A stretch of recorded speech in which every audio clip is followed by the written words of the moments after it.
What's up, everybody? It is Friday afternoon over here in Southern California. It's Friday evening over on the East Coast. It's late Friday over in Europe. It might even be Saturday wherever you are, but you know what time it is. It is time for Cinema Crusaders, that show where we look at older movies that deserve to have another look, or maybe your first look if you've never seen them before. But they are movies that we think deserve to be out there, to be in the zeitgeist, to be in the conscience again. And we are going to a classic tonight. We're going to go back to 1985. Yes, the height of the 80s. And Terry Gilliam of Monty Python fame brought us Brazil, where hearts were entertaining June.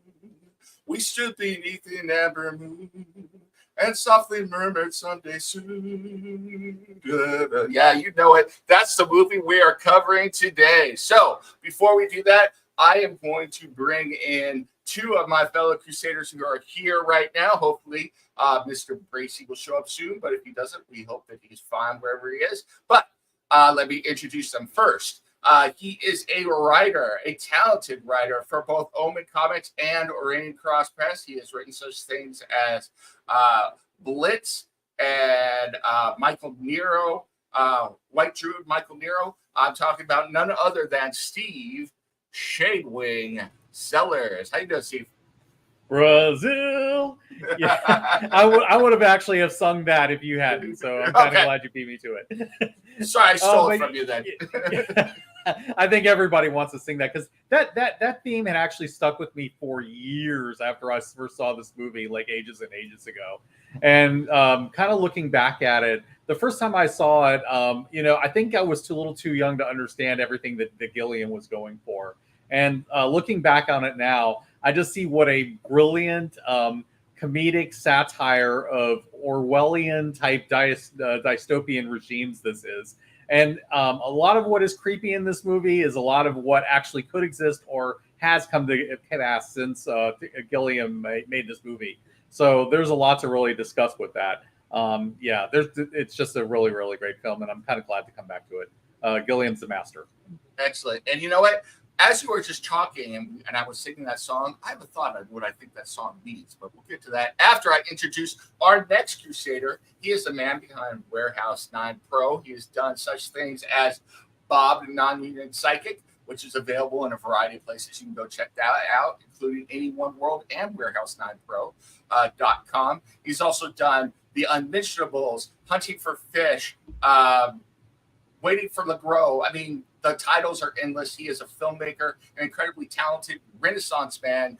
I'm talking about none other than Lance Lucero. How you doing, Lance? I'm doing good. This is a great pick. Gilliam, I think, is always something worth the discussion. A critical part of Monty Python, but in his own right, cinematically, he's made his mark. And this is one of the films where he thumbs his nose at a lot of things that were going on that were relevant in the 80s that I think actually have come true in the present day. So it goes beyond entertainment and art. And when that happens, it's something that is worth looking at, not only educationally, but also just the fun aspect of where did we all go so wrong? I mean, I think that's the fun part of this cinematic masterpiece.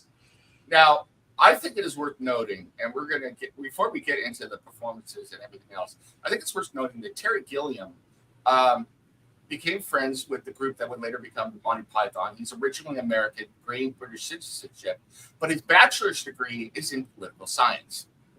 And I think you could see that in this movie. The man knows what he's talking about political structures, things like that. And he brought that into this movie, but this movie is not overtly political in the way you might think. This movie is presenting you with a vision and letting you think about for yourself. So with that in mind, I'm going to go around the horn on this, but let's start with the song Brazil. And we were talking before we came on why it's called Brazil. At the end of the movie, Jonathan Pryce's character escapes in his mind to his dreamland, and he's humming Brazil. And you listen to the lyrics of that song about we're kissing in the moon and in June and shadowing and everything. I think that this is the title of the movie, and that song and everything else is about how the people are escaping their reality, this harsh reality, into this fictionalized world. And it's all summed up for them in this fantastical place far away called Brazil. So what do you guys think about that? I'm going to go to Steve first. Yeah, I will say I think the dream sequences in the song definitely connect, and I think a lot of it is representing the world that so the Jonathan Pryce character wants to go to, where Sam Lowry wants to go to. He wants to have that life where he's free to fly above everything. I mean, the fact that he's dreaming of flying as an angel, far above the earth. He dreams of not having the restrictions of the world that he lives in. And I really find it interesting is that over time, you have the dream world and the real world, and gradually they start to become confused and mixed together until you get to the end of the movie, where everything goes into Bizarro Land and he retreats fully into the fantasy world that he wants to be true. So in a way, he manages to find freedom, just not in the way that you think of it. Not only that, Lowry becomes an unreliable narrator because some of the things we see, they're going to turn out to not be true. What about you, Lance? What do you? Yeah, I'll just say before you go on, I'm reminded a lot of 12 Monkeys in like some of the themes and some of the approaches that Gilliam takes with this, particularly with the idea of the unreliable narrator. But I'll just get into we'll just get over to Lance and what he has to say. Okay. What about you, Lance? What do you think? Well, I think it's all part of a societal structure designed to keep the average Joe asleep.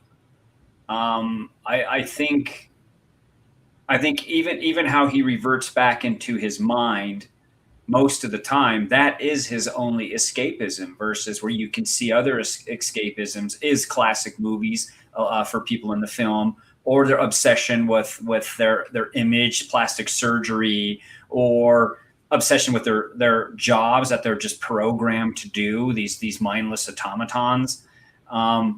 I think it's another thing in society that they threw out there, and who knows if it's governmental or whatever, to try to keep a person asleep just so that the workings of whatever can go on without a hitch.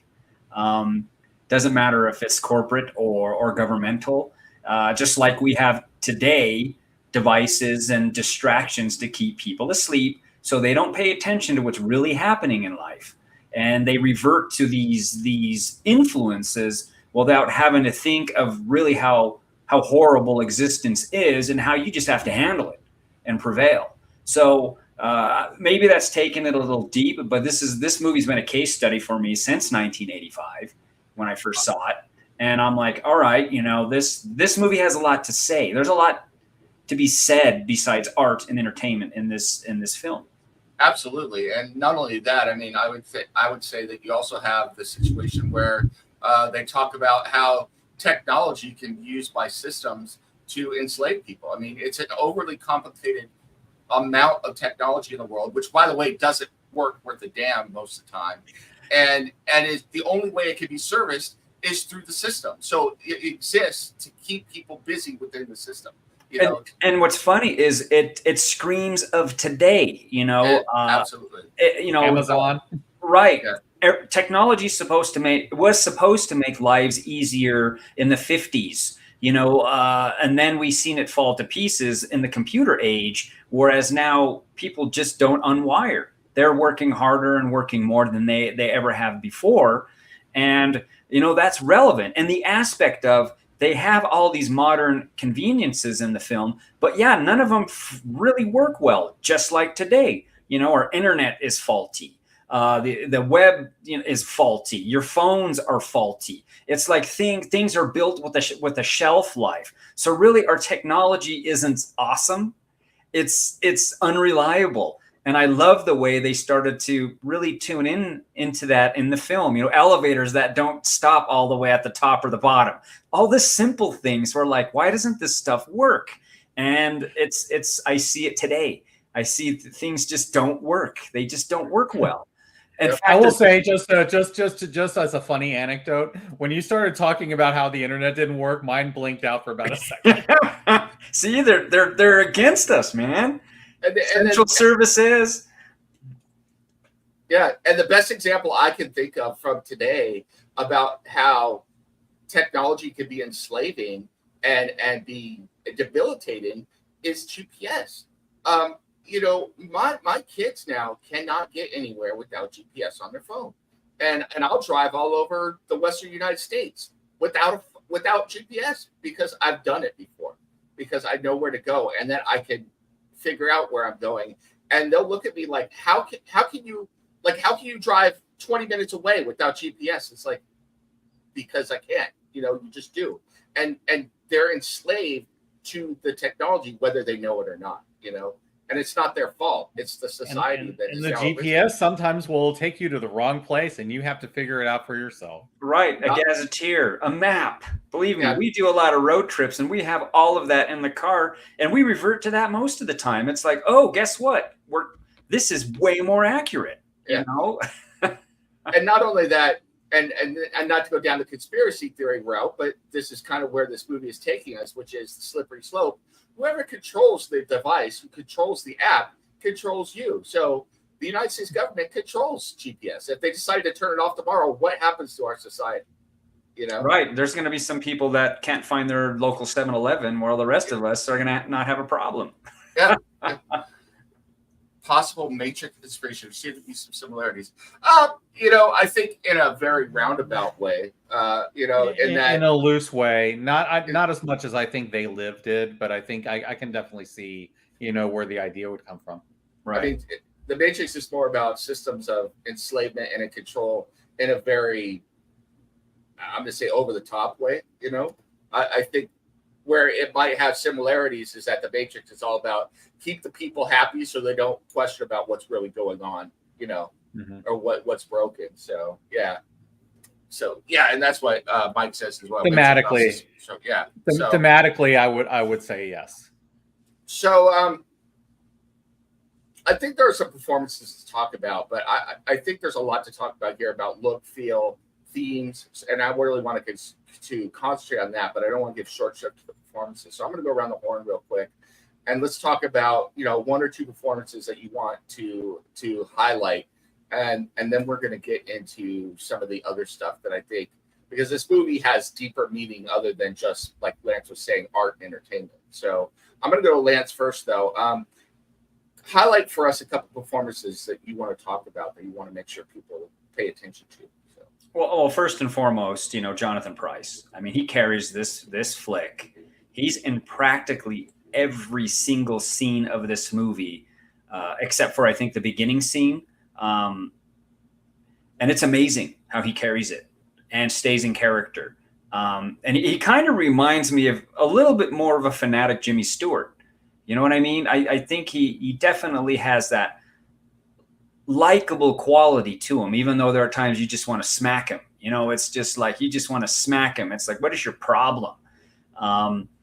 But the way he carries this film and the way he changes throughout the film, you know, from not wanting to change his station in life to being motivated because he thinks he's in love to change his station in life, and then how it ultimately just bites him in the ass. I mean, he does make a lot of mistakes, and I think he brings a lot of it on himself, and maybe rightly so, because he actually kind of turns into a menace. You know, I mean, and in the end, I really don't feel sorry for him. It's like, you kind of deserve this. You kind of asked for this. You know, I think, you know, and we talked about this a little bit before, but I think that Jonathan Pryce's character Lowry really is a direct correlation to Winston Smith in 1984 in a lot of ways. Society drives him mad, and he ends up becoming the thing that society was warning him about watching for in the first place. And it's a combination of his own actions. And Winston Smith does it for love as well, you know, so. I think this is a Gilliam theme as well. We see it in 12 Monkeys, where, you know, you have an unreliable narrator who's kind of a mess. And the idea is to show how insane society is, and it carries over to how insane the main character is, and which is the chicken and which is the egg. I just it's one of of Gilliam's more interesting themes. And I believe, yeah, like what Steve said, that's absolutely true. But it also makes for a more interesting character. I mean, it is not black or white. It is absolute gray, and you don't know which direction it's going to go till it goes that direction. So that's entertainment there. I mean, first and foremost, he's the highlight, and for me, he's been very active the last several decades. Theater and television, film, and it always struck me that I felt he should have caught on a little more. I think he should have been a little bit bigger than what he was. So I don't know if this film was a detriment or an asset to his career. Honestly, and this is just my opinion, but honestly, I think that his personality is not outsized enough for him to have been taken seriously as a leading man by Hollywood. I'm not saying that's right. I just think that that's him, because even when he's assertive, he's got this very, you said it right, Jimmy Stewart, this very homey, folksy, approachable manner to him that doesn't scream typical leading man, and that's he's kind of like Martin Freeman was at the beginning of his career, where he was playing this very British, normal guy, just kind of caught up in events. Think Arthur Dent in Hitchhiker's Guide, that kind of thing. And I think that Jonathan Pryce at this point of his career was very similar. I think he eventually did take off, but it was kind of like a late bloomer, and I think it took like all those years. And a lot of those more modern roles like Pirates of the Caribbean for him to really take off, which is unfortunate because I think he was always a good actor. Yeah. Well, I remember him in other movies as well, where he plays a very unassuming type who behind the scenes, under the surface, because he's very good at this, comes off as sinister in his motives and actions as well. In some movies that are not good movies, but he adds a lot to it. Like, for instance, and I can't believe I've watched this movie, but I'm going to admit it, What a Girl Wants, starring Amanda Bynes. He plays a personal secretary in that movie who is a complete a-hole, and he does it in such a genteel British way that it makes it even worse. So, if you're going to watch a movie, watch his performance in it. That's all I'm going to say. So, anyone else that you wanted to point out? Well, I think of course, there's a great cast in this. There's an absolute ridiculous cast, but for some reason, Bob Hoskins, who plays Spore, the Central Serviceman, it just screams of the general labor force of all societies. I think, Can someone tell me? I was trying to figure out who was the actor who played his assistant, because I've seen him in other stuff. I just couldn't figure it out. He's of a comedy troupe, but I don't even recall his name just yet. And I guess at one point their parts were reversed, but they changed their parts because they thought it was funnier if he kept repeating whatever Spore was saying, in that weird British guttural tone that you could barely understand. Yeah, which I think was a great choice. But I just really like that aspect of how, there's a guy there to do his job. They're there to do their job. They're there to do their job the best they can, but they're very spiteful when they think they've been burned. And I love that whole aspect of, we're not going to make this easy for you because we control what's happening. Not the employees control, not our bosses, not the corporation, but the people working, the wrench turner. And I love just his hatred and his arrogance. It just worked for me. He was stealing the scenes, which was hard to do. He was stealing the scenes. It's a Terry Gilliam's take on the government bureaucracy, and I really think that a later movie took that theme and went and looked at corporate bureaucracy in the Hudsucker Proxy, which is I really like that movie as well. But yeah, and Bob Hoskins, by the way, for everybody, is the actor that we followed over from Enemy at the Gates, which is what we're doing now. We're taking someone who was in the previous movie and looking at another movie they were in. So Bob Hoskins played Khrushchev in Enemy at the Gates, and here he is playing the spiteful civil servant here in Brazil. So great stuff. So over to Steve. Give me a couple of actors that you want to highlight from the film. So. Yeah. I will say, just like as a quick response, that there is a very Douglas Adams sort of mindset when it comes to this film and how it handles bureaucracy and how it handles civil servants. Because with Hoskins in this one, he definitely is playing up that, low-level civil servant who is on a power trip and is, on his way to kind of like put down, anybody who crosses him just because he has the power to do it. And I think he did it really well. As for the actors, I'm going to point out, first one is Michael Palin. He was outstanding as Jack Lint. The thing is that this was a role that Terry Gilliam had chosen for him, because they had been such longtime friends and they'd worked together on Python. I mean, it was just kind of like a natural for Palin to be in this movie. But he really was a good choice for it because Palin has this really affable, likable, charming sort of Tyler Durden. This very affable kind of character. And, the way that Palin turns it to his advantage in this movie is great because he comes across as everything that Lowry wants to be. But it turns out that underneath that, he is completely amoral and willing to do whatever the system asks him to do, just because he can. And, and the sort of awful stuff that he does without even a second thought. Well, it's not me, it's the bureaucracy. It's my department, the system can't get things wrong. And if it does, well, that's not my problem.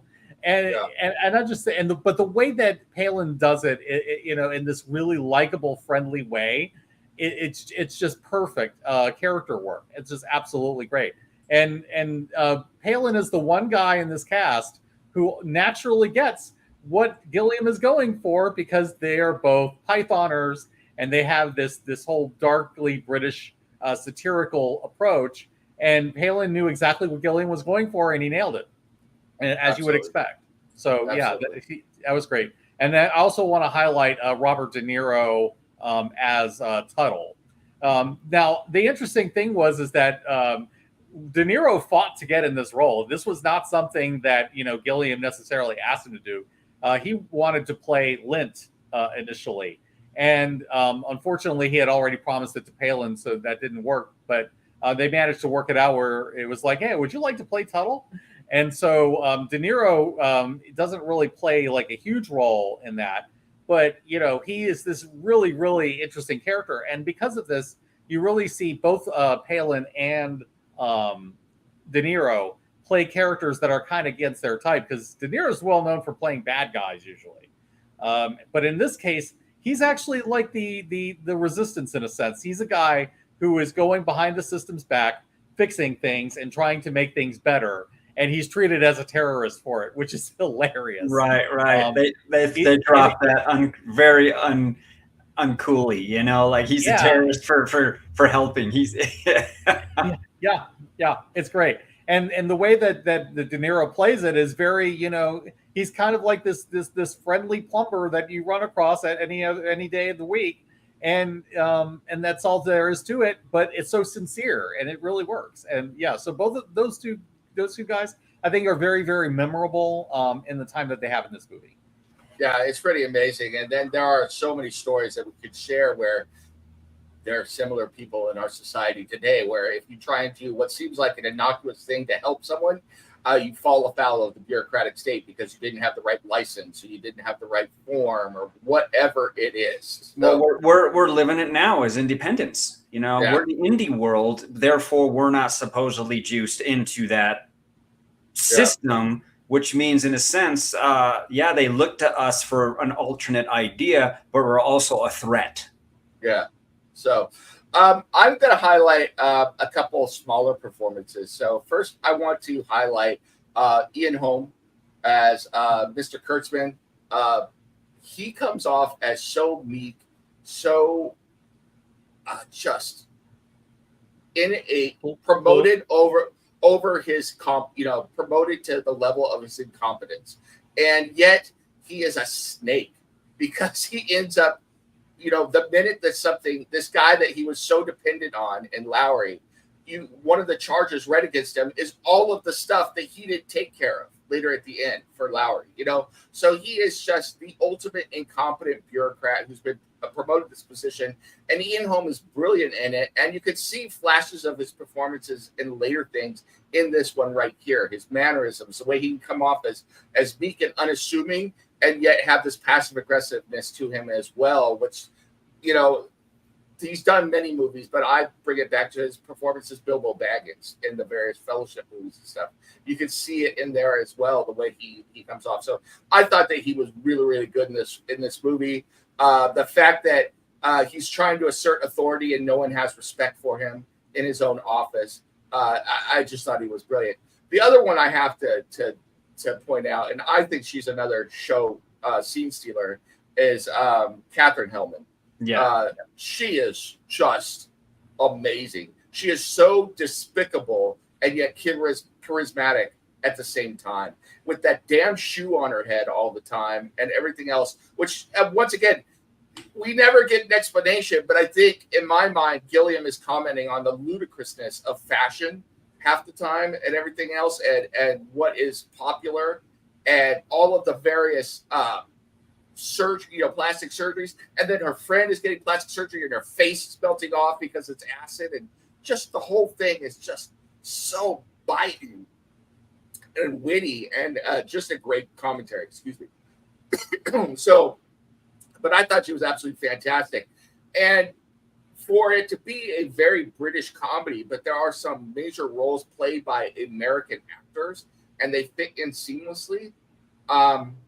I got to give them credit for it. Katherine Hellman, she never tries to fake a British accent, and yet she fits right into what's going on there. And I never skipped a beat. And I was surprised because I don't know how many movies she's been in. I know her more for Soap or Who's the Boss. Who's the Boss? But she was absolutely amazing in this movie. And she's just so vain and self-absorbed. And she could give a damn about her son, and her son knows it too. So I thought she was absolutely fantastic. I'm just trying to help you. No, you're helping yourself and your ego. Yeah. Right. Yeah. So, okay. Let's get into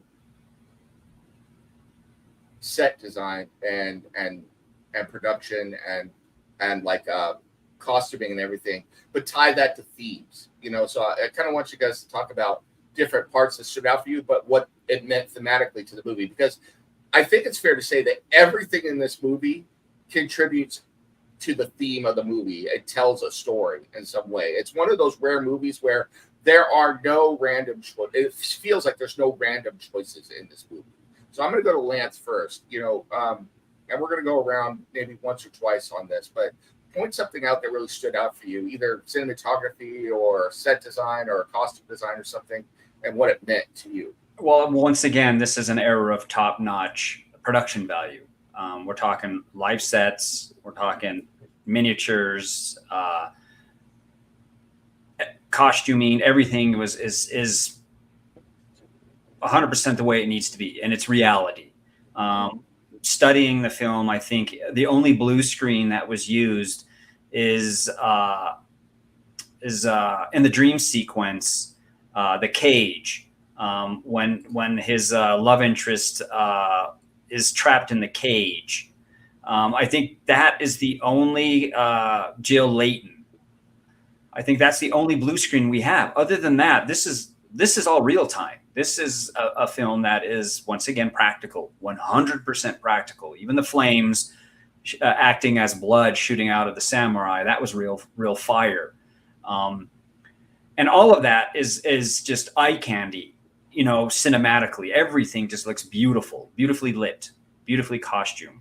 How the sets can be beautiful, but then horrific because of Central Services twisted duct system that they just throw in. You have something awesome and now it's destroyed.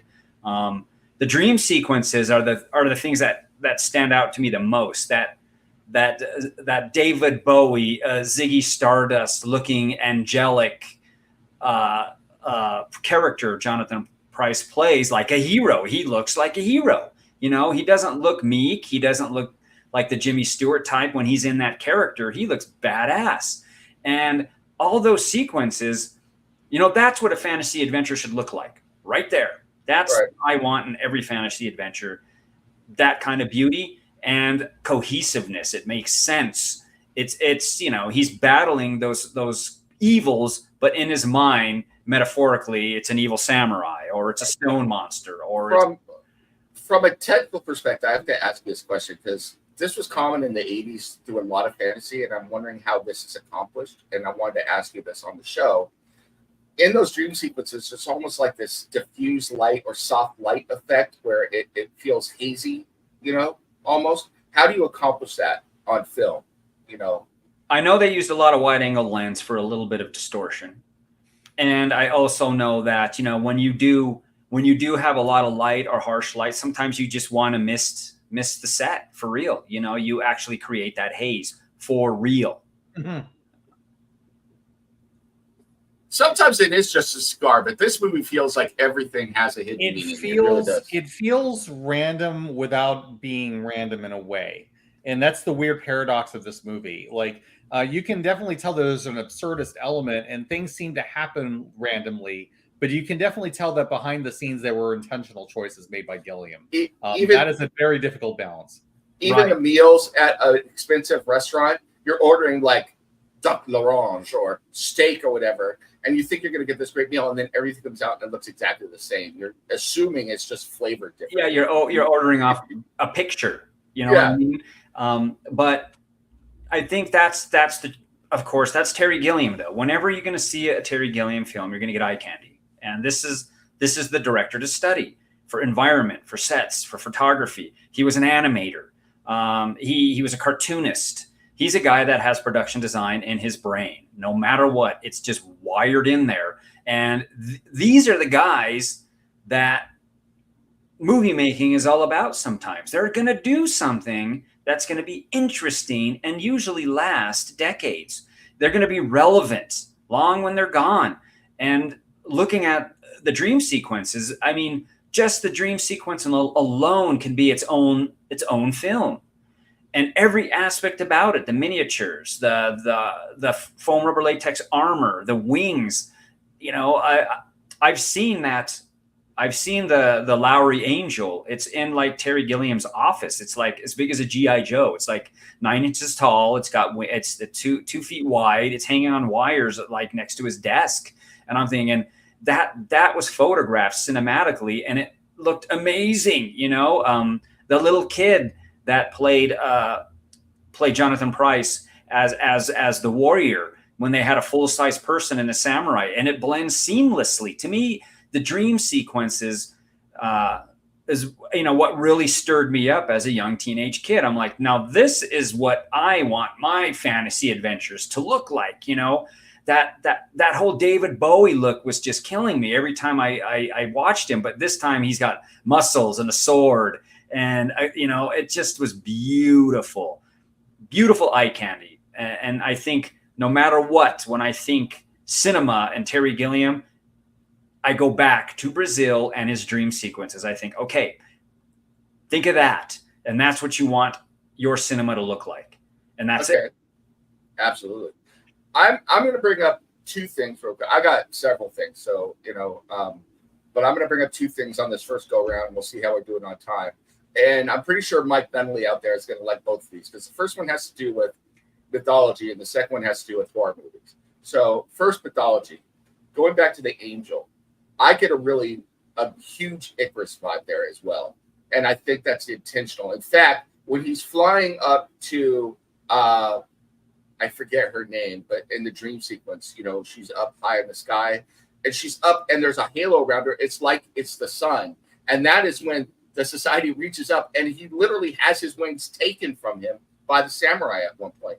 And I think it's a stand-in for the Icarus myth there. He flew too high to the sun. He aimed too high for love and escape and everything else from this. And society, instead of the sun, is what ended up burning him and bringing him down into the depths again. And I think it's because he took that position. He went too high in terms of society, and then society brought him down because of that. Yeah.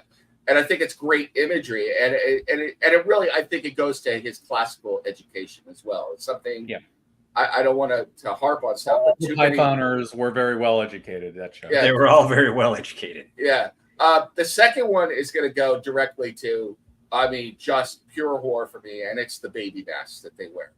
To me, it evokes masks that are worn later on.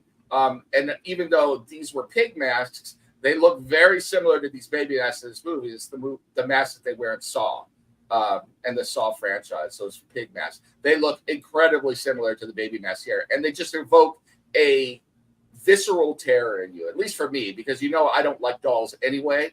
And here are these people who are doing Michael Palin's character at the end. He wears this mask when he's being a torturer, and it just fits right in with to see some menacing guy come in wearing this baby mask with this just horrible smile on it and the overinflated cherub cheeks, and it's just like, you just want to run, So, and it's incredibly good imagery, and I don't think that it's chosen by accident. Like you said, Gilliam is an animator, and you look at the stuff he did for Monty Python. It was always incredibly effective, even if it was humorous sometimes. For instance, one that always stands out for me with Gilliam is the opening animation sequence for Life of Brian, which is brilliant. It's awesome. Absolutely brilliant. And there's so much stuff in there that means so much. He's making commentary on the absurdity of a number of things. So Gilliam is a genius when it comes to that kind of stuff. So those are the two that I wanted to start off with. There's another one I'm going to come back to if we have time, but I wanted to go to Steve next, some stuff that you want to talk about. Okay. I will talk about a couple of visual influences that really seem to show and things that it influenced. There's a very strong Art Deco vibe in a lot of the world building and a lot of the sets. You have these pictures, with these ads, like the Shangri-La Towers. You have that whole model set, and it did actually bring to mind to me. Yeah, it's only a model. But the way that they kind of lead you to believe that that's actually like where they're in, and then it turns out that that's a model. That whole scene, there's a lot of Art Deco in that design. There's a lot of Art Deco in some of the government buildings, things like that. And I will honestly not be surprised if some of the things that we have seen with this were influences on the video game BioShock, which is very very Art Deco influenced. And honestly, there is a character from BioShock that is very much like the torturer with a pig mask. So I really would not be surprised if the people who made that game, like Ken Levine, had also seen this movie and were kind of taken away from that. The other thing is that there's a lot of film noir. And one of the things that this movie really comes back to, you have the long shadows. You see it a lot where he's wearing the coat and the hat. Jonathan Pryce is, and you see the shadows lengthen along the walls. These are a lot of the kinds of visual tricks that they would use in movies like The Third Man, which I really think was a huge influence on this movie. There actually is a character named Harvey Lime, a reference to the villain of that movie. That's not an accident. This guy knew his film. So you get the Art Deco and you get the film noir, and a lot of these elements are like coming together with this science fiction motif. And I would also not be surprised if there was just a teeny bit of Blade Runner. There are various moments, like when Price is checking the file on Jill Layden, that kind of reminds you of Harrison Ford sort of looking at the similar thing in the police scanner when he does his check. So they're just little bits, and they come together. A lot of the old and a lot of the new, and yet it makes very good science fiction. And I think that Gilliam, because he is such a great visual director, because he was an animator, because he is able to bring in all these elements, managed to find a way to make it all come together in a seamless way that fit the world that he was building and the story that he was telling. And it all just comes together seamlessly. I'm going to go again real quick, and then I'm going to go back to Lance and Steve if you've got more stuff. So I think there's a shadow hanging over the whole movie, and I just figured out the word that I wanted to use for it. For all of the people who are higher up in the society, for the interior of the government buildings, for the interior of a lot of the higher level apartments and things like that, even for the clothes people wear, it's a word that, to borrow from a Kevin Kline movie, French Kiss, it makes my ass twitch, and not in a good way. And that's institutional. There's a lot of institutionalism hanging over all of this. And having been in that world and lived in that world, it just makes, like I said, my ass twitch. It makes me uncomfortable. Like I want to run out of the room and get away from it. It's in the way that everything is uniform, that everybody is wearing a hat raked at the same angle with the coat and the suit. It is the institutional uniform that you have to wear. It goes to the offices and how utilitarian and institutional they are with the plain metal desk, and everything about it just screams government. It screams institution. And it's going to sound weird for, people that know my background, but I see all of that and it brings back just horrible memories. And I'm just like, I can't get away from it fast enough. So, well, it's kind of like how Oh, no, go ahead. Well, once you've lived, a long life of employment, be it freelance, government, quasi-government, the labor force, you see the horror of it all, and I think that's to me that's inspirational. To me that's where characters come from, and on the flip side, with the so-called military state that they live in, the masked figures, the stormtroopers, the guards. Terry Gilliam always has a way of humanizing them still. They're just not stiff mannequins in the background. Right. When they're in charge of bagging people and transporting them, you have the two guys in the back of the van, while the masks suck, it really makes you sweat and makes your head itch. They're humanized. It's a they thing take that, their masks off, and that's when the humanization happens. That's not it's a thing that came out of Monty Python. They were brilliant at this. I mean, who else could make a Michael Palin Roman centurion funny and one of the most memorable moments of Life of Brian when he's going, crucifixion? Yes. Yeah. Cross each, that type of thing. So. And I think that's important because I think that's where writing goes wrong, especially in the modern age when writers are stringent in a stereotype and they keep it that way. And I always think it's to humanize a character, good, bad, indifferent, is reality. And that's what makes people laugh. Even when they're not supposed to. Like in a movie such as this, there are many things you shouldn't laugh at. But sorry, they're funny.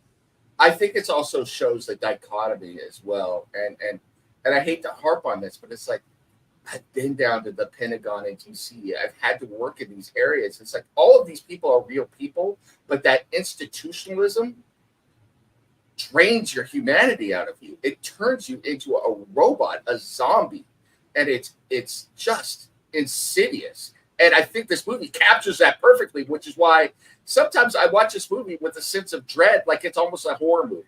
So. Well, that's what I love, those uncomfortable situations. And my character leans towards that. And there are a lot of colleagues and people that I know that are uncomfortable with the way I love uncomfortable situations, because I shine in those moments because I'll eat it up. And even like when Michael Palin has his wife there and his boss gets her name wrong, he goes with it. And then later, when Jonathan Pryce questions him, he's like, well, what's wrong with the name Brenda? You know what I mean? He's such an ass kiss that he wouldn't even, he doesn't even want to remotely look bad in front of his boss. And we've been with those people. You just want to strangle them. And it's like, you're getting nowhere in life acting like this. And I'm not saying that it's bad, because it's absolutely brilliant. It's just that it is so on point that it makes me uncomfortable, because it's like, wow, this is you really hit on something here, and it's brilliant, and it's making me uncomfortable, which shows you just how brilliant it is. So that said, if we have another go around for this, Steve and Lance, are there any parts that you want to talk about? Because I'll go to you. So I'll go to Lance next. Is there anything else you want to talk about the look and feel of the costumes or the sets or the way it was shot or anything that brings a theme to you? Otherwise, I've got another topic we can cover before we get out of here. So. I can go all day on that. I will bring up something, really minor. And that is like a lot of the Christmas elements in contrast with this movie. One of the things that I thought was hilarious was towards the end where you have these people outside, with signs saying consumers for Christ. Right. And I'm just like, that is the Christmas controversy in like one meme. and just little elements like that. They're funny, but they create the world, and also they are really great commentaries about the world. So, just little things like that. I really dig it. And I think it's the soul of wit and good writing when you can sum up. He doesn't dwell on it. It's just out there once. But that one line, 3 words, makes an argument that other people could take an entire book to make. Right. So, right. And it's a classic Python move. And commenting on Steve's observation, when Heltman is dressed as Santa Claus, when he's trying to convince him in the insane asylum to, get it over with, fess up, don't make it difficult. And you have that low angle camera looking up like he's a god, there to help out Jonathan Pryce. I mean, that scene's a mind blower. That scene is not in the original cut. When I was at the movie theater as a kid, that scene was not in there. And when I first saw that scene, I was like, what the hell is this? You know what I mean? This is dark that they cut this out. You know what I mean? But it's so relevant.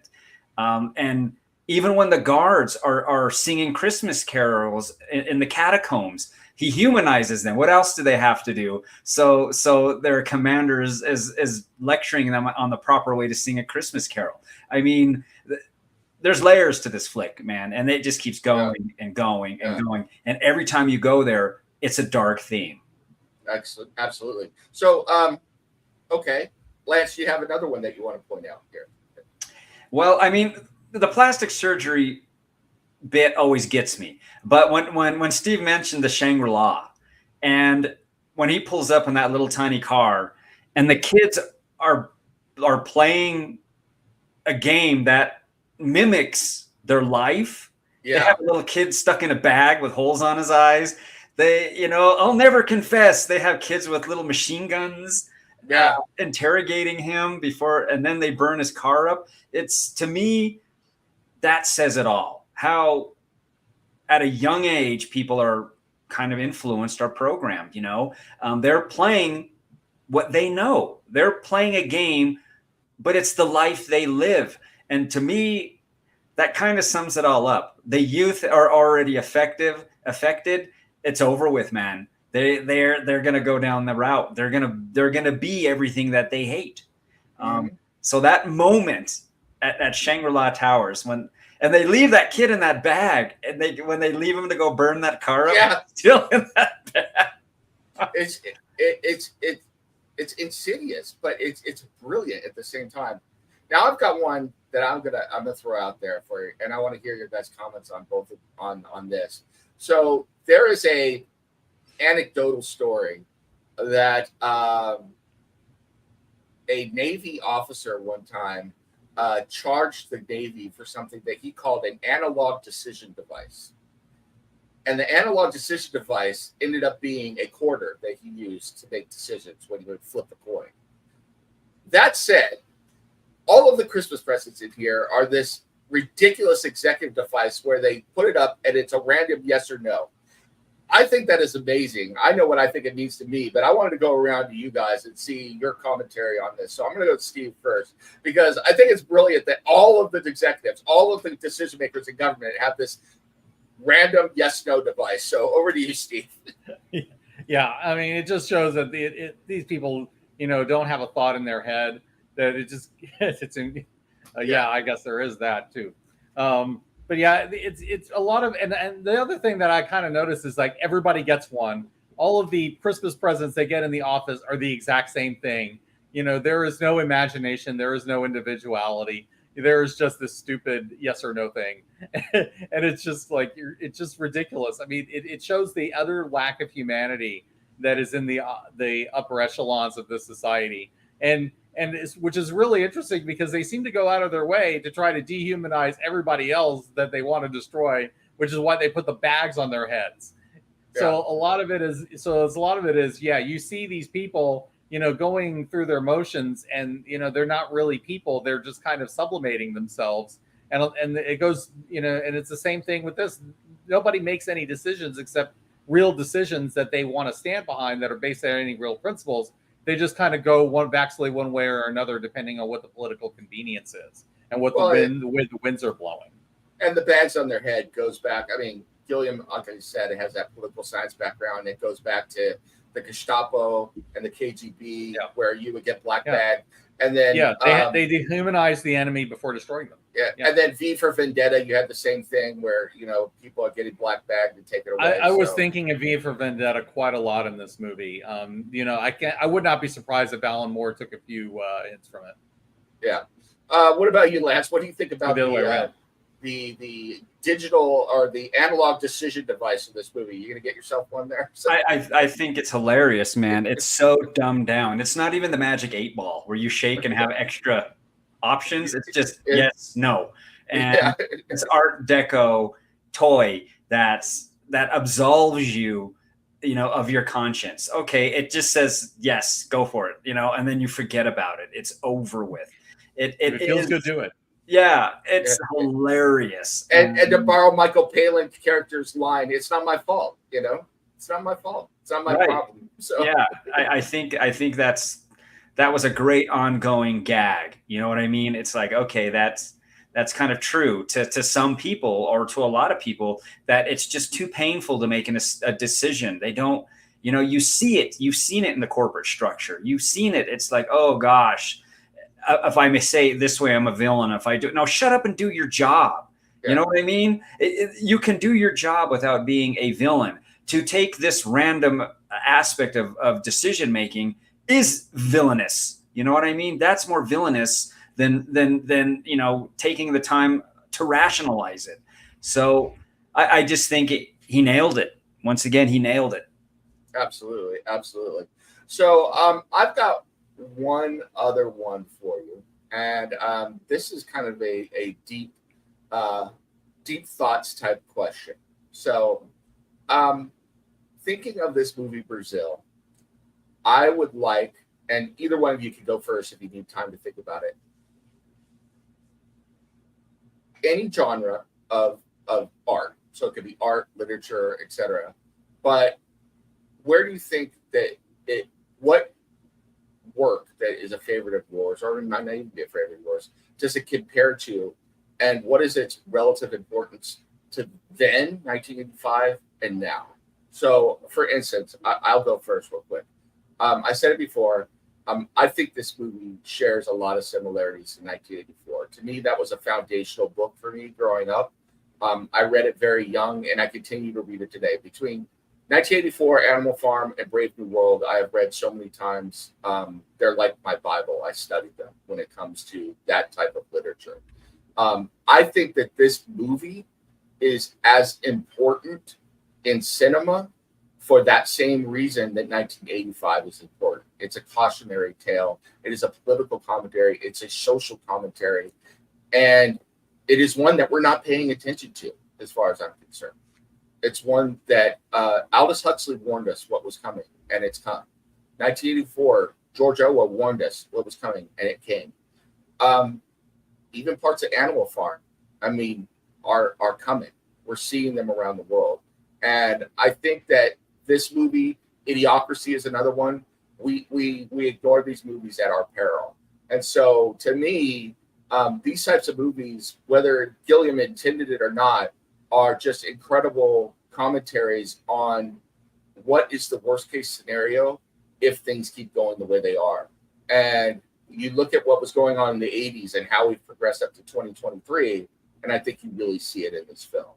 So to me, it really stands out as a 1984 level book, which I was shocked. It used to be required reading, and how many kids graduate from high school now having never even heard of the book, let alone read it, which, don't get me, that's a rant. So Lance or Steve, which one of you would like to go next? Lance? Go ahead, Steve. Okay, Steve. Okay. Yeah, well, I've already talked about various things that this movie kind of reminds me of, BioShock mainly, which was also kind of like an absurdist Art Deco kind of world, which was really trying to be a deconstruction of extreme Randianism. This isn't exactly that, but a lot of the techniques are similar. The aesthetics are very similar, and I really wouldn't be surprised if Ken Levine had taken a clue from Gilliam for that. In terms of similar, just to insert something real quick, for all of you, video games, a lot of them have become art as well, and too many people play them and don't look at you look at Mass Effect and what it's trying to say. You look at Fallout. This movie has a lot similar of what's going on behind the scenes in Fallout before the nuclear war. So there's stuff there to think about, and I don't think a lot of people do it. Sorry to interrupt. Keep going. No, not at all. In terms of like a lot of the themes and where it's aiming for, I really, The Third Man is another one that really comes to mind, and I kind of want to talk that a little bit because they're definitely trying to echo that deliberately. One of the thing, and actually one of these days, I actually would like to discuss that movie because one of the things that it deals with betrayal by the system. It deals with betrayal by people that were friends within the system and the way that it drives people. The Harry Lime character in that movie was based on Kim Philby, I believe, who was a real British spy who worked for the Russians at various points. And so, you're kind of dealing with the main character kind of being betrayed by that. His hopes for love are kind of betrayed by that as well, because the cost of stopping this guy is losing the woman that he started to care about. And it was a high cost. And you see that very similarly with the Jonathan Pryce character. He trying to fight the system, and what ends up happening, he's betrayed by people that he thought were his friends. He tries to reach for love and he fails. So I would say like a lot of these classic films, and also Casablanca, because of the whole idea of this person who is inured into the system, who has kind of been beaten down by the system, is kind of like inspired to fight it. And what does he end up doing? He ends up sacrificing love for it. So you see a lot of these things in Brazil, and they are powerful works that inspired Gilliam to make a very unique vision from these things, which has since gone on to inspire other things, both in the dystopian genre and, video games and various other things. So the great works endure and they pass things along, and they transmit ideas down in different forms. And I would say Brazil is like a great kind of missing link between these things. Absolutely. Mm-hmm. Absolutely. Lance, how about you? I think at its core, the film's relatable. Whether you're a wrench turner, whether you're a government employee, whether you're in the corporate world, whether you're from a broken home, the vanity of parents, it's relatable. I mean, people can laugh and they can say, "Wow, I've experienced this on the front end or the back end because I live life."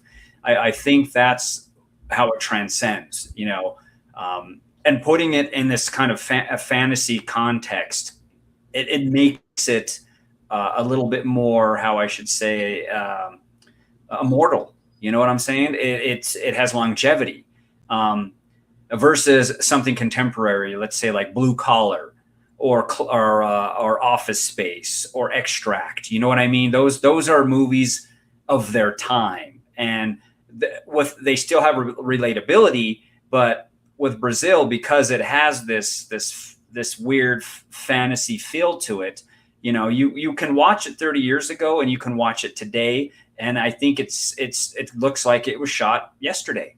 That's the beauty part of it, and that's a very hard thing to achieve. Not doing something that is theme based, a Western, a knight in shining armor movie or something. This is like a weird. I don't even know if it is science fiction. Is it fantasy? I mean, it is a bizarre. It fits in a very, very narrow margin of films. Very, very narrow margin. But I think above all, it's the relatability. If people have the wherewithal and patience to sit through it, they'll be able to relate, even maybe way down to the end of wanting to go crazy to escape their existence. relatability is what I think it's about. Awesome. All right, so that is going to tie up our discussion of Brazil for today. Unfortunately, Jeff didn't make it. He is up next to choose a movie. I will say that if Jeff is unable to make next week or is unable to do a movie, that would be me next. I will say right now what my choice is in case Jeff is unable to pick. I'm going to go with Robert De Niro if it's my choice, and it'll be a movie from 1986, The Mission. So I don't know if you've ever seen that movie. Yep. I just got it on Blu-ray. Yep, I really like that movie quite a bit. But it is Jeff's turn next, so we will wait to see what he decides, and then that movie might be up, or I might be selecting an entirely different movie. So I want to thank my fellow Cinema Crusaders for this great discussion of Brazil. Thank you so much, Steve. Yeah, thank you. This is one of those movies that it was really kind of great to come back to and kind of look at from a place of like a deeper understanding than I had when I first saw it. And I think it's only gotten better. I think there's just, so much there that you can appreciate and kind of see the foresight of Cary Gilliam and, how deeply his vision has endured. And it's just great to see this again. And I will also say that one last point is that the ending kind of reminds me a little bit of an occurrence at Owl Creek Bridge, and with the same thing, which is the idea that, the system may kill you. You can't necessarily beat the system, but it can't break your spirit. And, you'll always end up going where you want to go in the end. It can't completely cage your mind if you don't want to be caged. Yeah. And I'll say that, going back to Lance's point real quick, I think that this fits into science fiction for one major reason, if none other than so much science fiction, at least to me, really good science fiction, makes you think about possibilities. And I think this movie really does that. It outlines possible futures, possible ramifications of a number of different things, and some of the greatest science fiction. It's also a warning. It's also a warning. So, and I think how Steve talks about the ending. One thing that I think is it's ambiguous. Is he dead? Is he insane? Is he laying in wait? We really don't know what's happened. Yeah. And I think. Now we can't go because we're talking about the ending. So retract the going. We're going to talk about the ending. So go, Lance, go. Well, and having said that, looking at popular literature, Alfred Bester's The Demolished Man, which, one day I'm going to have a conversation with Chuck Palahniuk about it, especially when it comes to Fight Club, because I think he took a lot from this science fiction book, The Demolished Man, and how it ends with the most dangerous man on the planet being institutionalized and people basically waiting for him to come back. Now, in the book Fight Club, he's in an institution in the end, and we're waiting for you to come back, sir. And I'm thinking, all right, I'm seeing the correlation of a book written in the 50s now to a Brazil in the 80s, and then we get to the 90s of a Fight Club, and how you have this character that we don't know, ambiguously, is he done? In my mind, he may have gone down a path, but I don't think he's done. I think there's more to it. So this can keep going on. It isn't a true ending. It's an ambiguous ending. Now, for me, I agree with you. I do think it's ambiguous. I think that he has escaped in his mind, and I think that the scene where Michael Palin and Helpman are sitting there staring at him, they're generally disturbed because I don't know what they're going to do, but they can't let somebody escape them. And I think that's where I get another 1984 vibe from it a lot, where you cannot escape the government. They can't allow that. They will find a way to bring you back if they have to. But the thing that gets me is, what exactly was Harry Tuttle's eventual, what happened to him? Because everything we thought happened to him in the end of the movie didn't really happen. So there are only two scenes that we think. I think there's only one scene we know he was in, which is at the very first time we're introduced to him. The second one may or may not have happened, but it's implied, I think, throughout the whole movie that Harry Tuttle is part of an organization that's causing all these explosions. But are the explosions really being happened through terrorist attacks, or are they just because this government is so incompetent at taking care of everything? I think it's very ambiguous, and I don't know the answer to it, and I don't think I'll ever know the answer to it, and I think that's wonderful, but it's like, or it could be false flags. I mean, who knows? Yeah. It could be the government using their employees to draw out so-called terrorists. It's all there's no black and white in this film. It is all gray. You can pick your avenue. I don't think there is any terrorists in there, and that's the point. I mean, Jill actually asks him, "Have you ever met any terrorists?" And he couldn't come up with an answer, even though he had been in the system for years. I imagine, like, most people in this world would have the same answer. They don't exist. They are phantoms created by this particular version of the state to solidify their power. Much like the idea that we're giving you security, and in return we're just going to pretty much dominate your lives. So we don't know. We have no answers. Yeah, and the whole metaphor of Harry Tuttle, finally getting consumed with what he hates, paperwork. You know what I mean? It's so ridiculous and literally buried in paperwork. Literally buried to that 27B/6 that he hates. You ever filled out one of those? I mean, and you think about the STP reports, and I can think of 20 other different real life documents I'd have to deal with in jobs that were just as ridiculous. It's like it's. Oh, and the receipts for your husband's body, sign here, please sign here. It's like. Right. And the dude's just doing his job. He has to be indifferent. The guy that needs those receipts, he's not a villain. He's just doing his job, and he's polite about it, and he moves on. I mean, there's also that aspect of the people that are no longer human when they decide to do certain job structures. It's like, no, you're not a mindless automaton. You're still human. Yeah. But that ending, this ambiguous ending is very poignant because, as you pointed out, at what point in the film do you really feel he's gone off the deep end and it's all in his imagination? It could be the entire so-called third act, but really anybody can pinpoint, where it goes wrong. Yeah, definitely. Yeah. So, sorry, this is our second ending, but once Lance brought that up, we had to talk about it. So, it just had to be brought up, and it didn't take that long, but some great points there. So once again, I will say, rewind. What you saw before didn't really happen. This is the actual ending of the show. So thank you so much, Steve. Yeah, it's been great to be here. It's been great to discuss this movie.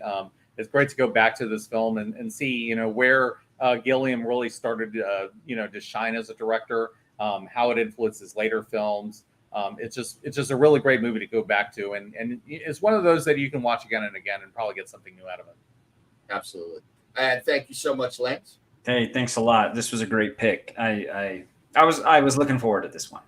Absolutely. And thank you, all of you out there, for watching. Make sure you go check out Brazil if you haven't seen it. And then once you've watched Brazil, go check out Terry Gilliam's filmography of what he's directed and what he's acted in. And check those out as well, because they are all worth looking at and taking a look at. I think most of the Monty Python crew, in fact, I'll go out on a limb and say all of the Monty Python crew is brilliant in one way or the other, and the stuff they do. I think they are a global treasure. So, and with that, I want to thank you, all of you, for watching this episode of Cinema Crusaders. Make sure keep that popcorn warm, cozy up in that easy chair, and this weekend, go watch some films. Go watch some good films. And we'll be next week on the next episode of Cinema Crusaders. We're out of here, everyone. Bye-bye. See ya.